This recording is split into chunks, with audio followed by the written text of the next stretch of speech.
Arawosama Secretary East TV Yensaka ene anopa ni say Krobea Senior High Technical School Asante Asokore Secretary East Sabram no kasai a school for na demonstration enye kuma access niam bebre school hono a police father roma eno mutim be pini hono a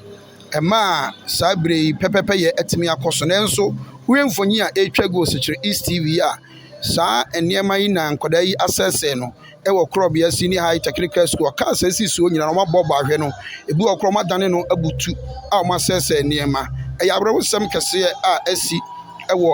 Secretary East mpatamu a Krobea Senior High Technical School Asante Asokore na sabira me no kasa yi de apolisifo nyamfa statement bia ma bonten sanso na school authorities ne nso enya issue statement bia ha Secretary East TV efie nsem nko like page no ne follow ye